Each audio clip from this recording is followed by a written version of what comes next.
think the best news I could possibly hope to share with you.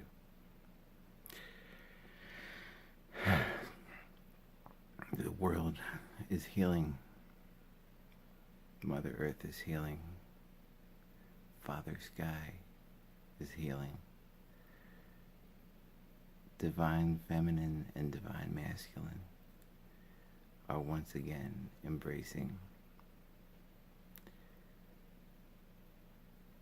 I wish, no, I'm not going to say I wish, I know that I can share with you this feeling. It's amazing. You're going to get a sense of it as you watch this video, and then as you meditate afterwards, you'll feel the energy that I'm describing, and you'll know that this is it. This is what we've all been waiting for. Everything that's happening in the world right now, all the division, the politics, the strife between men, women, black, white, different ethnicities, all the BS that's on the TV, everything that's happened over the last several years that is leading us to believe, or was leading us to believe, that the world was going to hell in a handbasket. All of this can be explained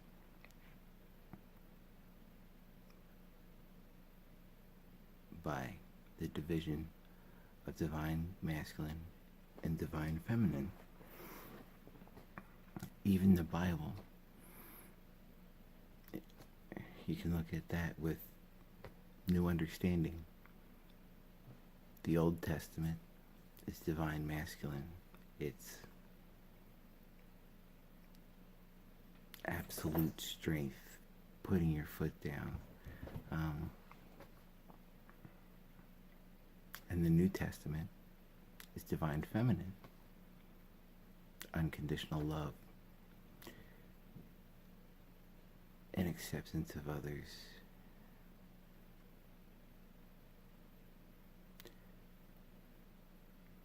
So whether it's politics or just crazy people committing heinous acts of violence, all the things that are going on and have been going on for eons. All this is due to the separation of divine masculine and divine feminine energy. It's best illustrated by Egyptian mythology. Isis and Osiris, and all the different versions of those myths.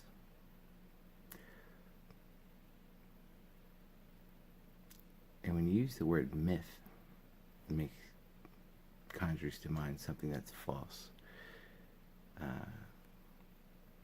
But these are true stories.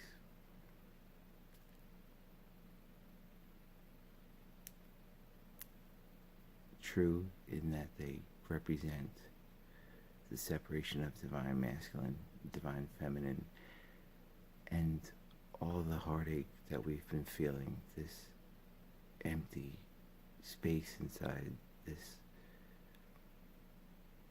hole in your heart that you felt for so long. It is once again due to the separation of divine masculine and divine feminine that has been in place since time immemorial, through many lifetimes, if you want to view it that way, through many dimensions or parallel worlds, if you want to think about it that way. Really, the whole world is a dream. It is a dream that we all share. And one good example of that is the Mandela effect. Real quick, the Mandela effect, just in case you don't know. I'm sure most of you do, but it is things that have apparently changed from how we remember them. Whether it originated with Nelson Mandela and many people remembering him having died in a prison in North Africa as a political prisoner in the 90s, and then 2013 comes along and we see world news that Nelson Mandela died. Well, wait a second, wasn't he already dead? The whole Berenstain Bears thing, and there's just so many different examples of how things have changed. It's a good insight as to how reality is not what you think. This is, we're all in this dream together. And so this is played out over and over again. But the great news is that divine masculine and divine feminine have reunited. And this has been a long time coming. And today,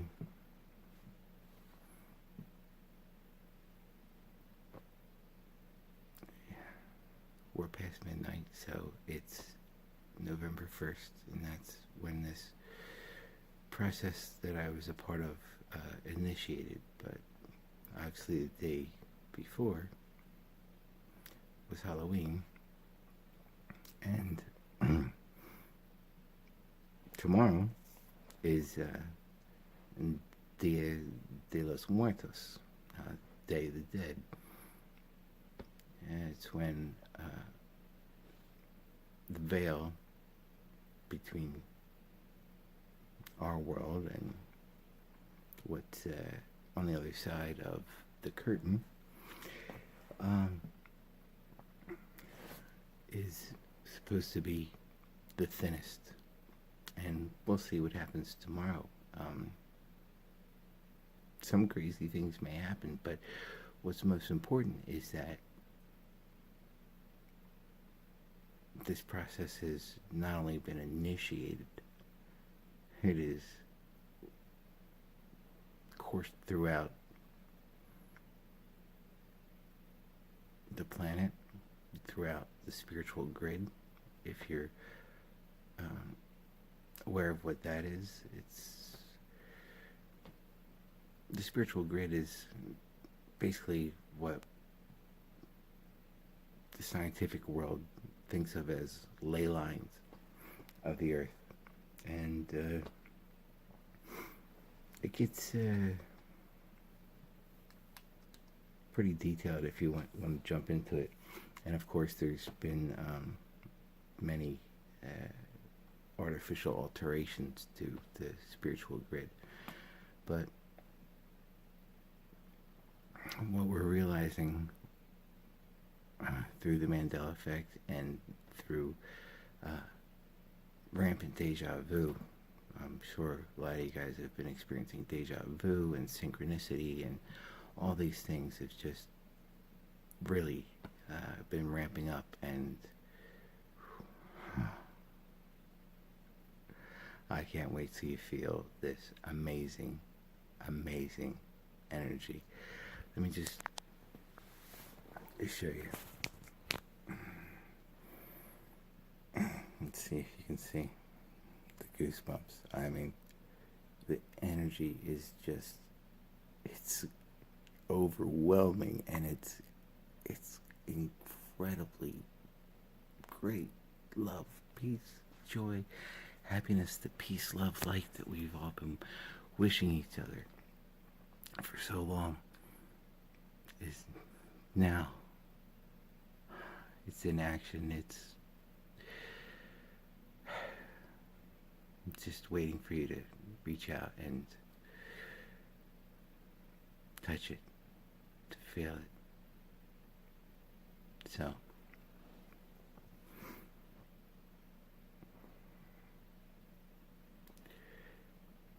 you know,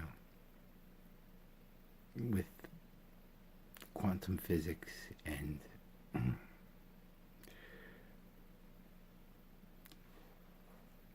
all the things that go along with it, things that make us completely rethink the world as we know it and defy our scientific understanding.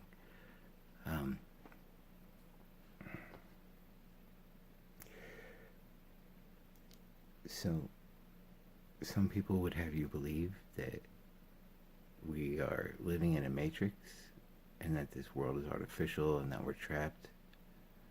No, that's the trap. Believing that you're trapped is the trap. Okay? And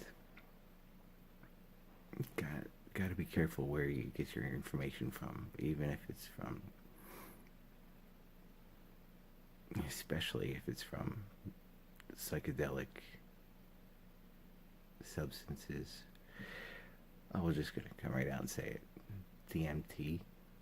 Alright, so if you are or have delved into that, or if you're familiar with it, there's other energies on this planet, other entities, other spirits that claim to be our spirit guides and whatnot.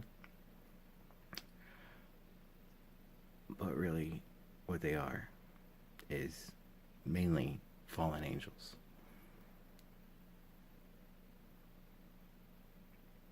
Other beings, other souls, other life forms that are trapped in this universe and they can't get out because they're trying to do it through artificial means. So everything that you're looking at them attempting to do now to break through the veil or reach some other special place, they're looking in the macro, billions and trillions of light years away, or in the micro with CERN and quantum mechanics. Everyone has been trying to search for a way out of this third dimension and into a higher realm. But the problem is they've been trying to do it artificially. So whether it's D-Wave computers or CERN or secret space programs or all these things, they're just artificial means. They are not the way out of the matrix, and they're not the way to enlightenment for sure. The kingdom of heaven is within, and that's where you find the answers.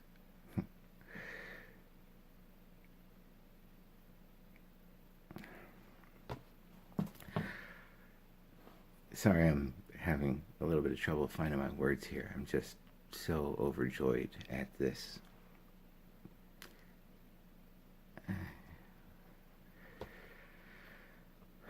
So,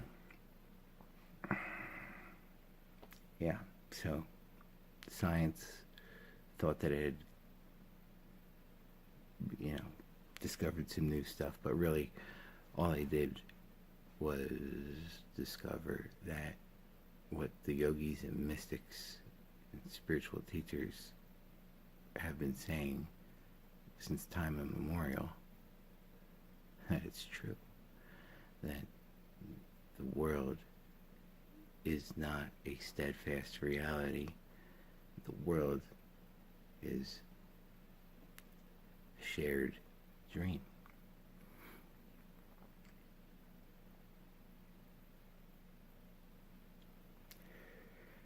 So, what's important to know here is that divine masculine, divine feminine have already embraced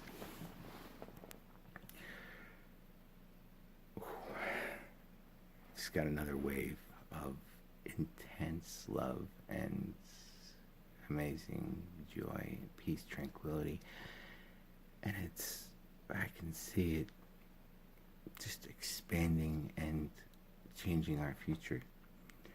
So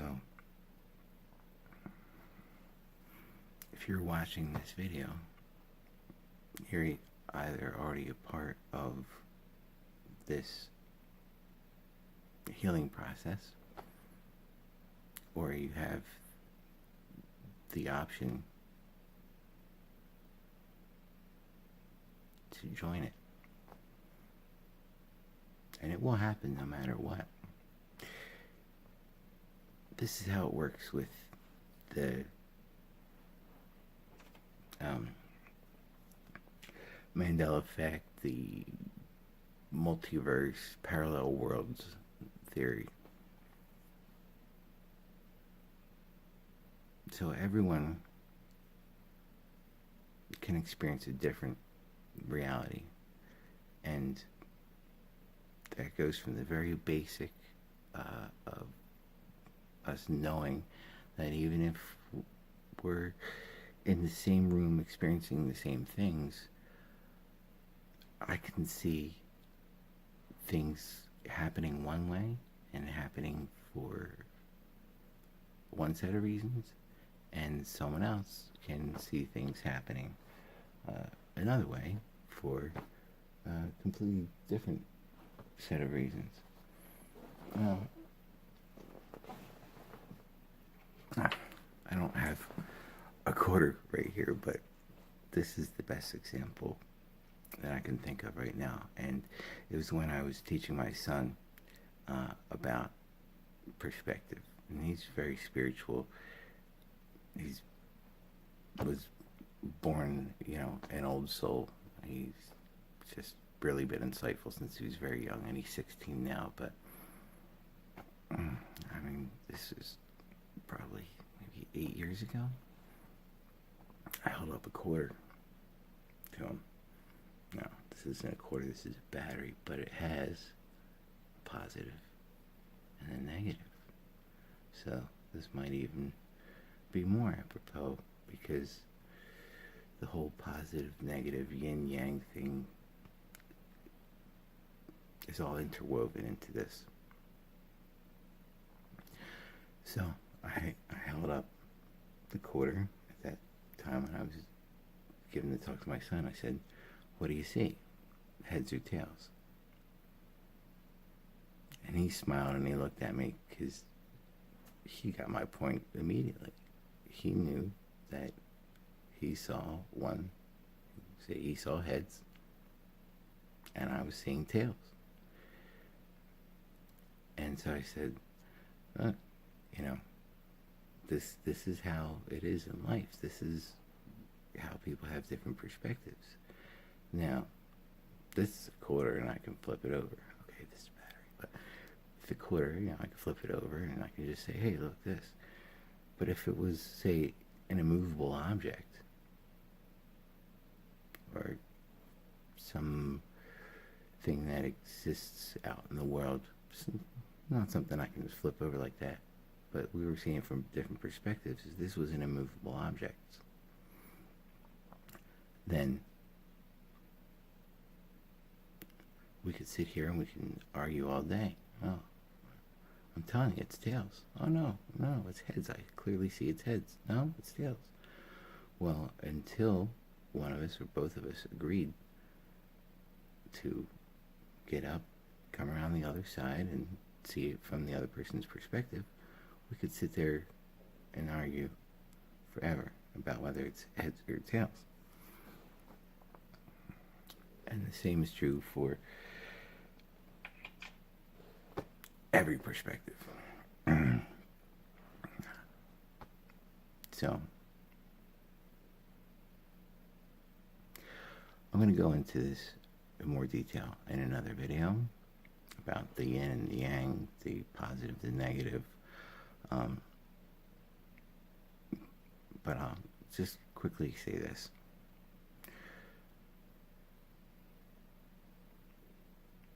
In order to create something from nothing, okay, you have to have polarity.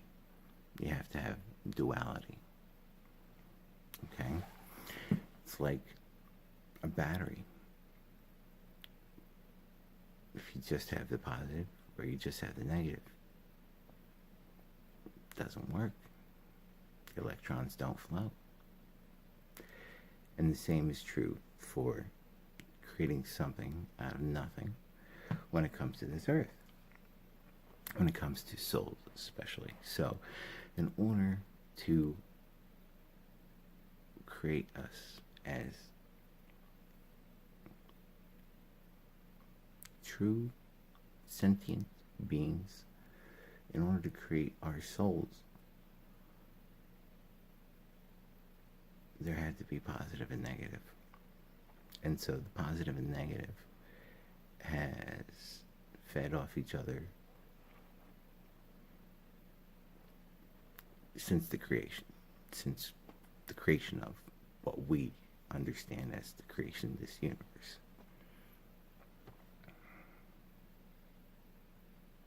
There are things outside that, but we're not there yet. We're getting this reality, this universe straightened out. So, it was necessary for us to go through all the pain and the struggle that we've gone through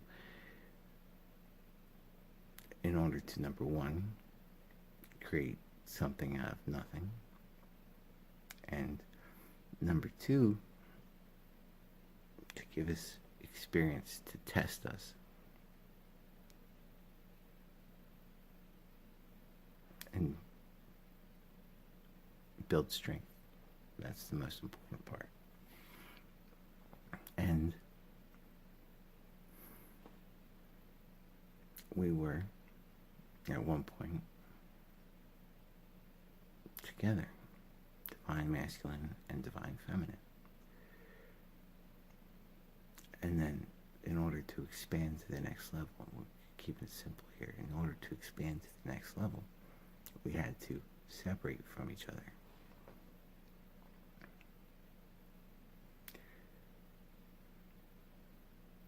You could call this, perhaps,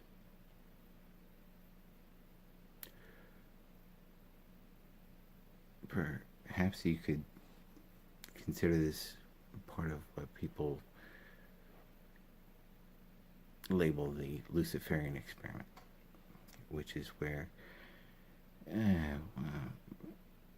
the real meaning of the Luciferian experiment, and let's try not to get hung up on the word Lucifer and the devil and Satan, because it really doesn't have to do with that.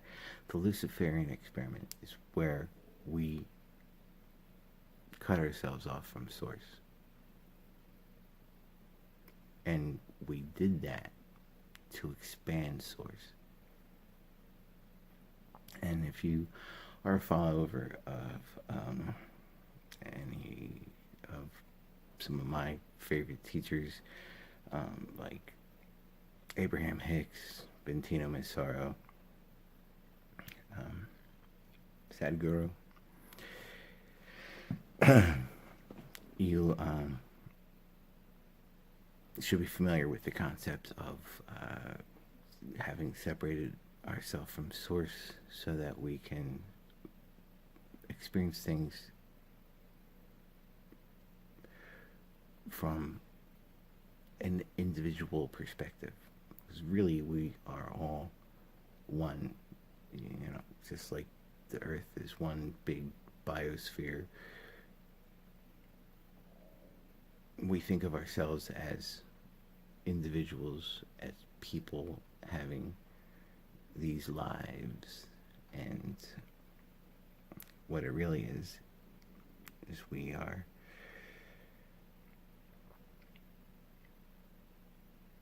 all part of the same source, originally part of the same soul, if you want to think of it that way. Even I don't understand all of it completely, but we were all together, okay? And to understand ourselves better, we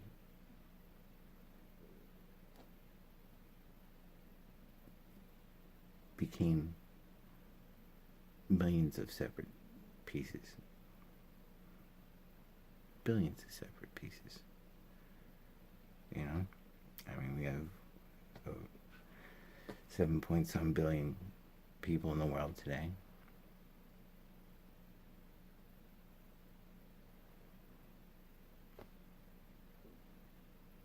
I'm going to skip past what I was thinking because I'm trying to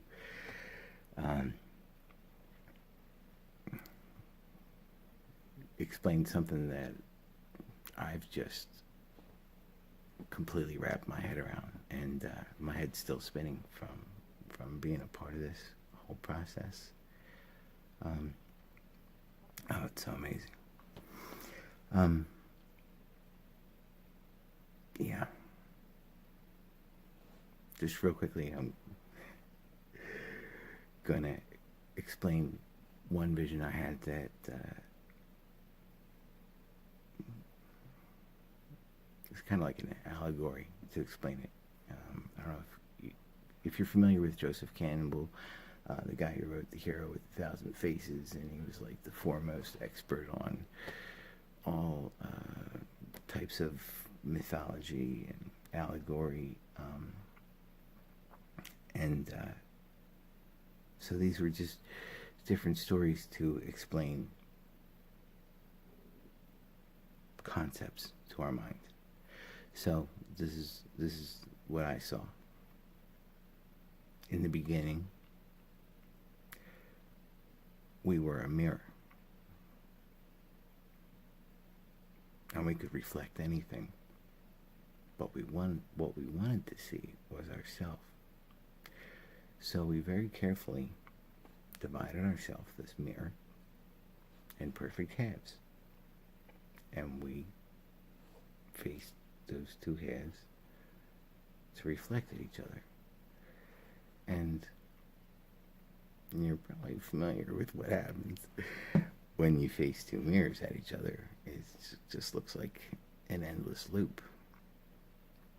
So that really didn't help us understand ourselves. So then we decided to shatter ourselves into a million different fragments. And yeah, I'm just going to say a million different fragments as a number here.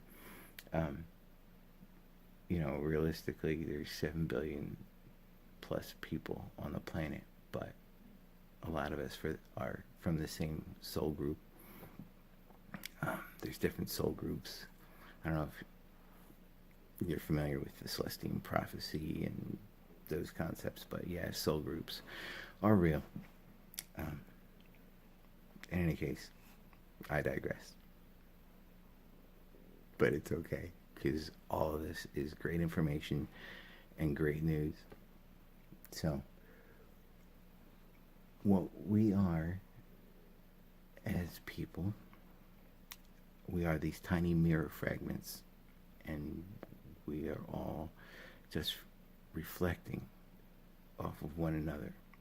It explains a lot of things like how uh, if you're annoyed by some particular trait of someone, like really annoyed, like to the degree that it really bothers you more than it should, it's almost always because you have either that same issue yourself, or you've been trying to reconcile with that issue um, throughout this lifetime and or past lifetimes and or dreams, because dreams are important. um, a lot of dreams, especially those that really strike you as being vivid or that are really involved where you just have like a complete other life. Those are part of the tests and trials of your heart and soul. So, yeah. So now that divine masculine and divine feminine are recombining, and the reason I'm so happy, like just overjoyed about this, is because this process is irreversible. There we go again. Just off the charts. Oh my God. So, not even time travel could take this back. Theoretically, if someone could try and travel, can't take this back. Me magic can't take this away. Can't change it. These are the most powerful forces, right, in the universe. This is yin and yang. This is everything standing on end. But this is underway, and I apologize for kind of being all over the place. My mind works that way uh, to begin with, and it used to really bother me, especially when I was younger. But it is exactly that fluidity, liquid, plastic, uh, neuroplasticity, if we want to use scientific terms, is exactly that quality of my mind bouncing around sometimes when I'm not wanting it to, but the ability for my mind to bounce around and not get stuck in one place has allowed me to explore a lot of things spiritually. And we'll leave it at that for now. I can go into some detail later about some of those experiences, and yeah, I'm gonna leave it there before I get lost again. Okay, so what I was saying is that I apologize for just struggling to make this all, you know, cohesive and coherent, but it is not something that's easily explained, um, or maybe it's is easily explained, not so easily understood, not so easily processed by the mind and the heart. But I wanted to let you know that this is amazing, and we're there. I mean, this is This is it. This is officially the age of Aquarius. This is where, and my ears are ringing again now. I'm just getting more confirmation about this. Hopefully yours are too.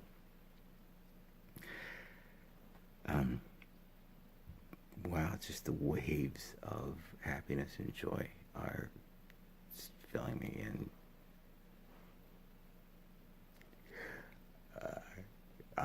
I'm high on love. I don't need nothing was part of this process other than my own spirituality.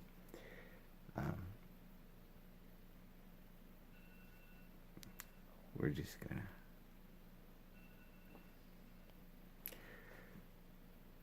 end this video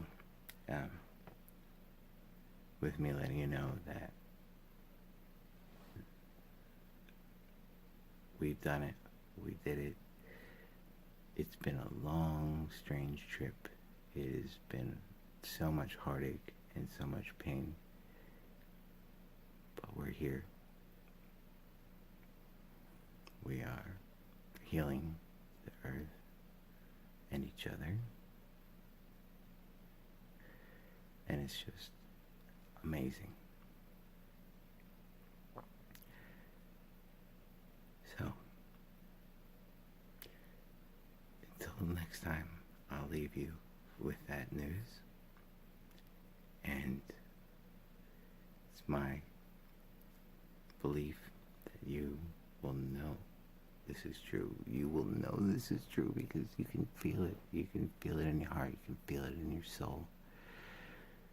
Your mind, your head, your programming might make you try to believe that it's too good to be true or whatever. It is almost too good to be true, but it is true, and you'll know it because you feel it, don't you? You feel it. I feel it. I love you. I love the whole world, and we're all healing together. Peace, love, and light.